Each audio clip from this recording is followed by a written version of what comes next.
Sairam students, welcome back. Yes, standard 7. Okay, now what are we going to learn today? We are going to learn something in civics today.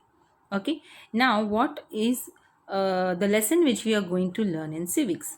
Okay, now before we go ahead with the lesson, what we are going to learn, I want you to have a look at this. What we learned in the previous chapter. The Constitution is an important document clarifying the rules of administration.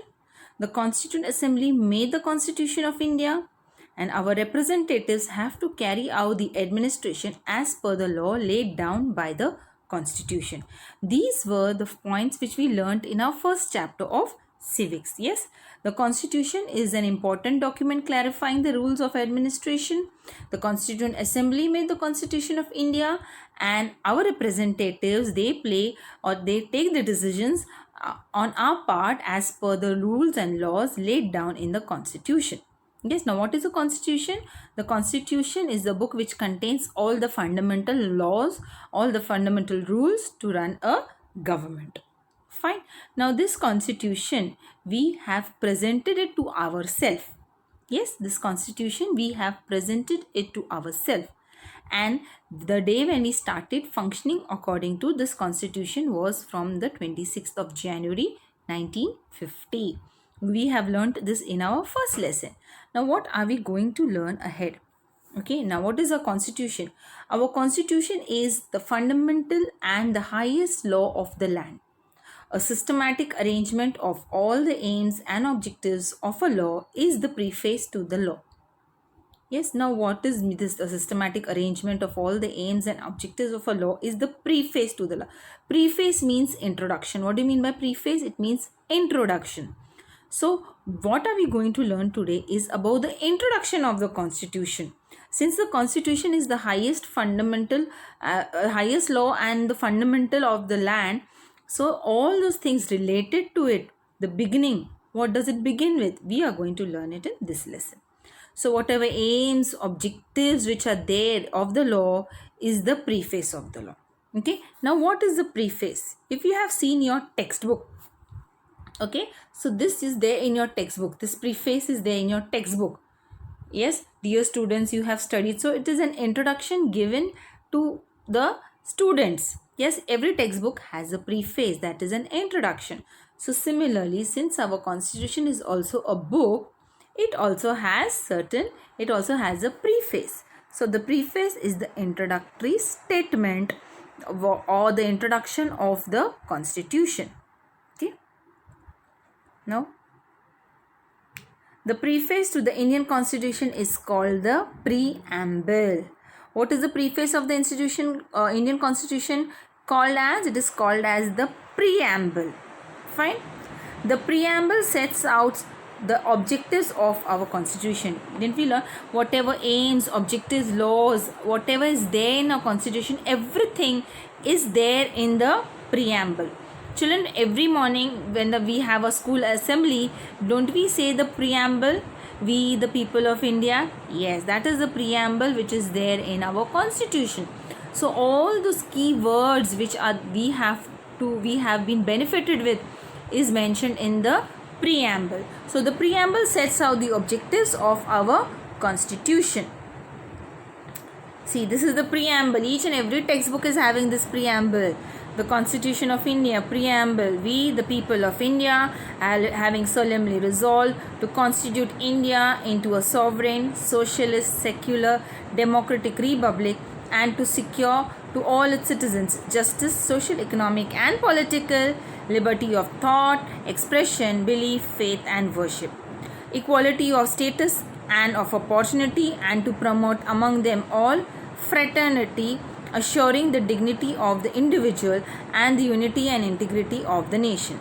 In our Constituent Assembly, this 26th day of November 1949, we do hereby adopt, enact, and give to ourselves this Constitution.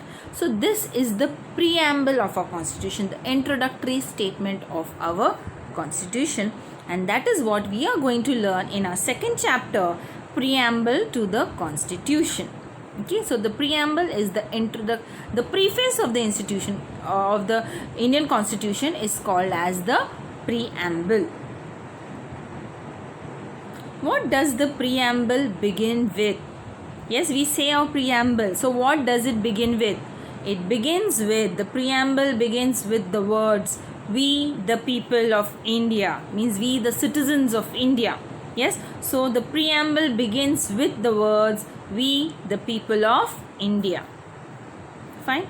And what does it talk about? The preamble talks about, it talks about the resolve of the Indians to constitute India into a sovereign, socialist, secular, democratic republic.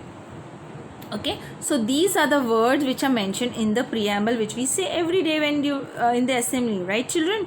So we are going to learn in detail about these words: sovereign, socialist, secular, democratic republic.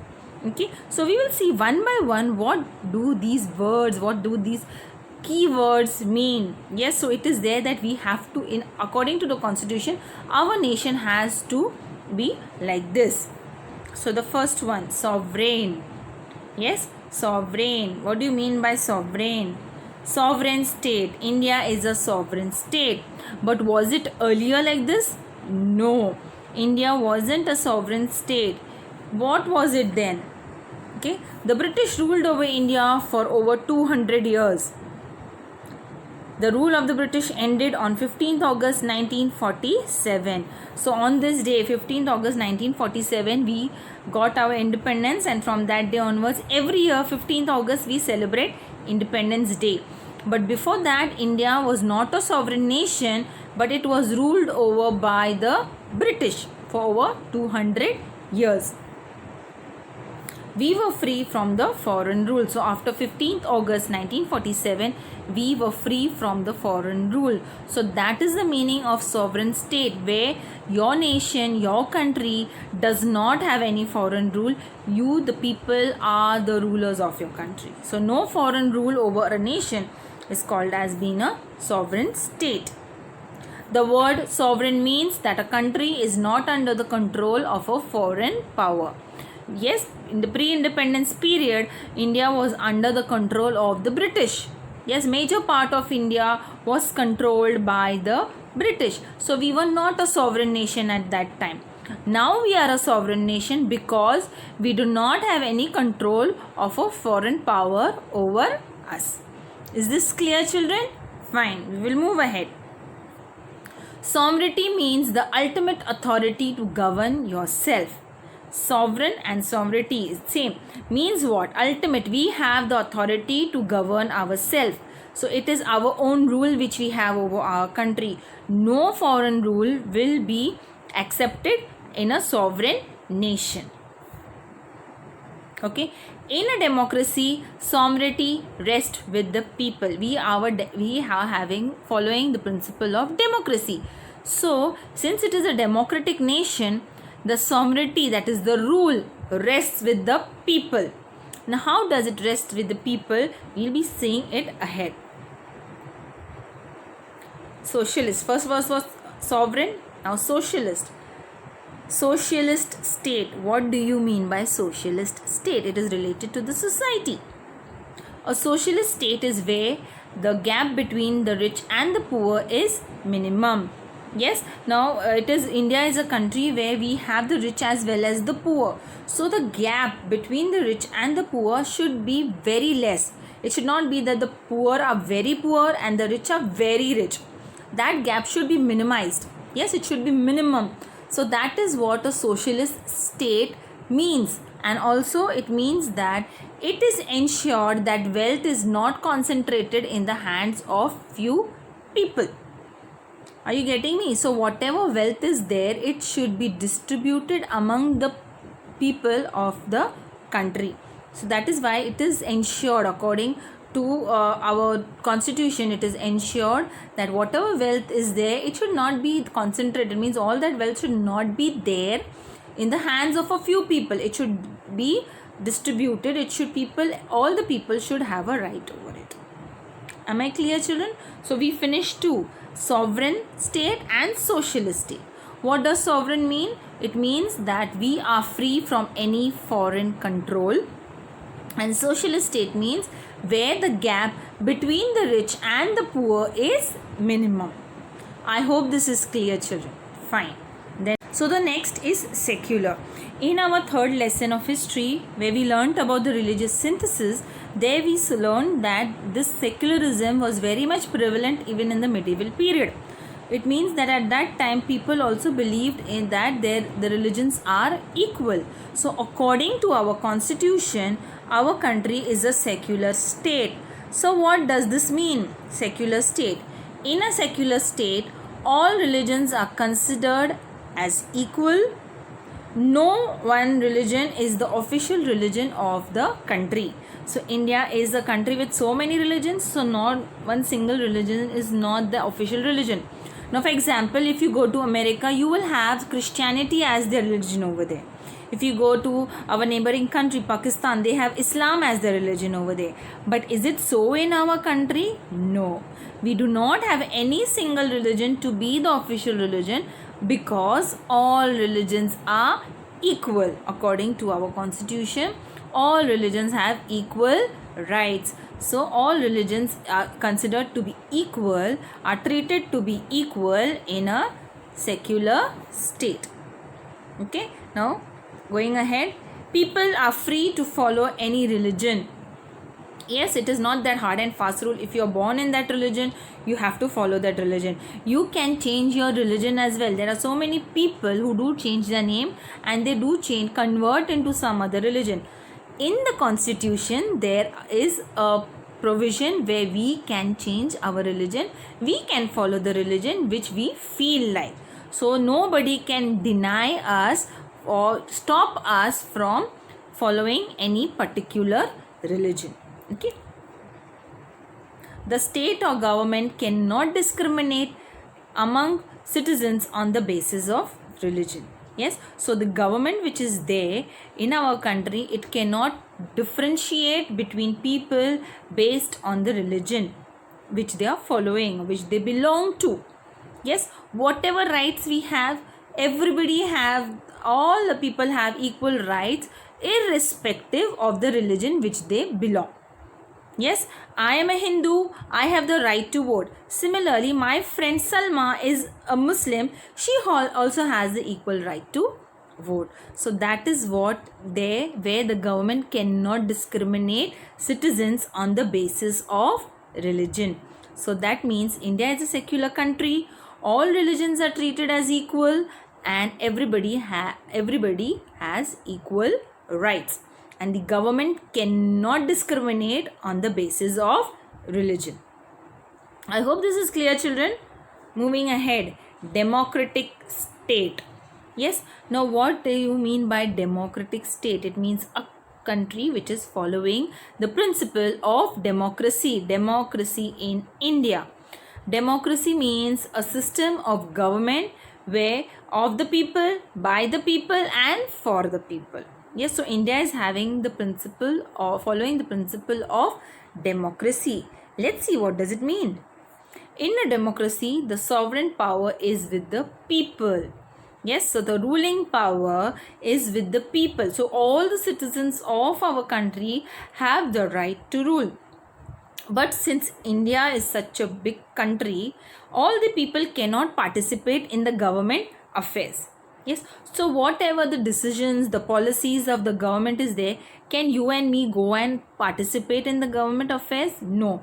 Then how is it possible for citizens to participate? Yes, so for that, what do we have? Therefore, elections are held and people elect their representatives to take the decisions on behalf of the citizens as per the procedure laid down by the Constitution.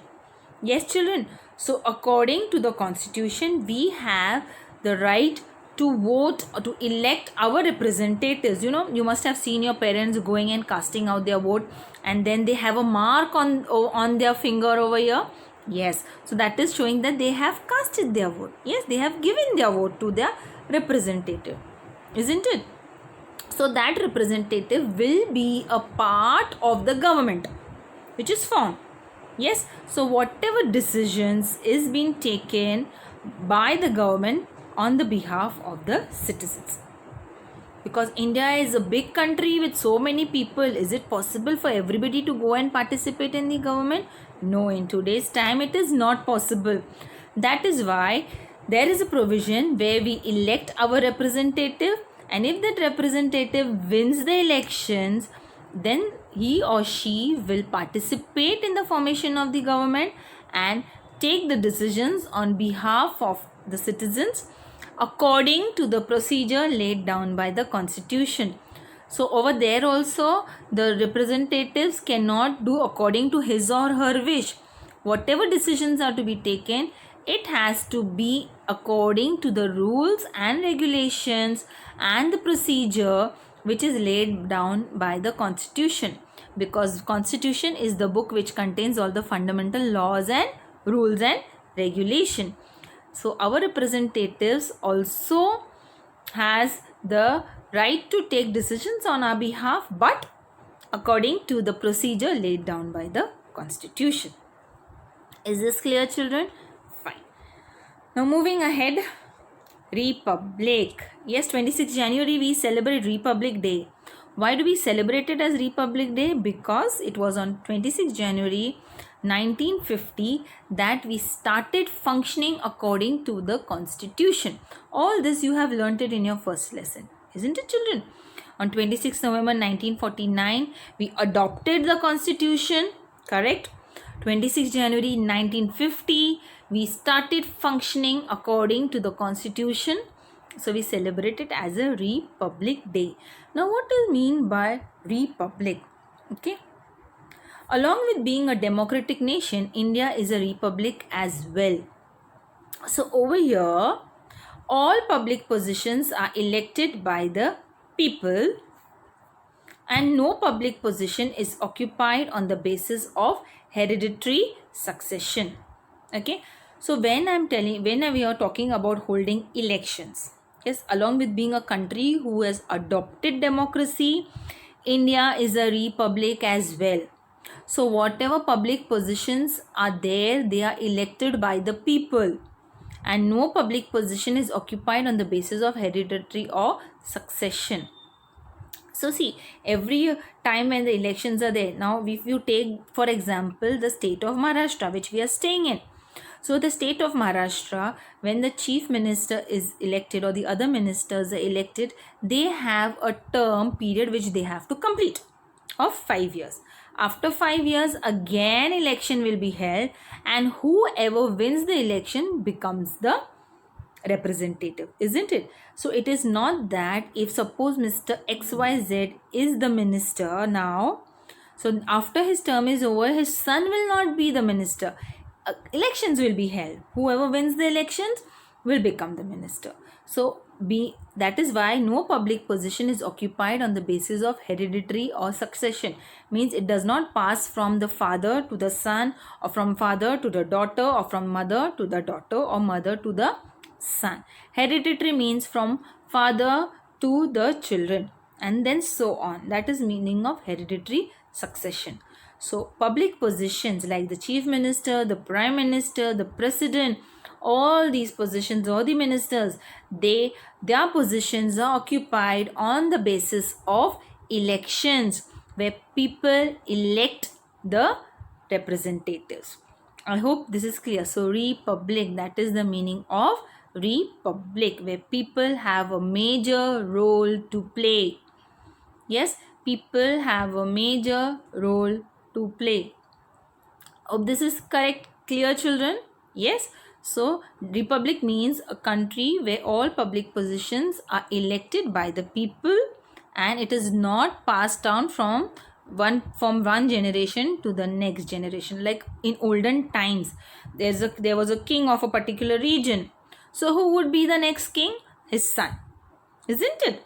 So that is not the condition in a republic. In a republic, the person who finishes his tenure as the representatives, again elections will be held and whoever wins the election becomes the representative. Yes, so it's not passed on on the basis of hereditary succession. Fine children, I hope this is clear to you.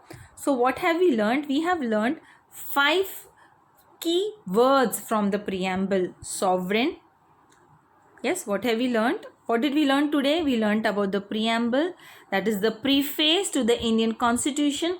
It's called the preamble, which begins with the words "We, the people of India." Then we learned the key words from the preamble, which is sovereign, socialist, secular, democratic, republic. Okay, so what do you mean by sovereign? Sovereign means where the country is free from any foreign rule and the country has the rule of the people. The people are the rulers.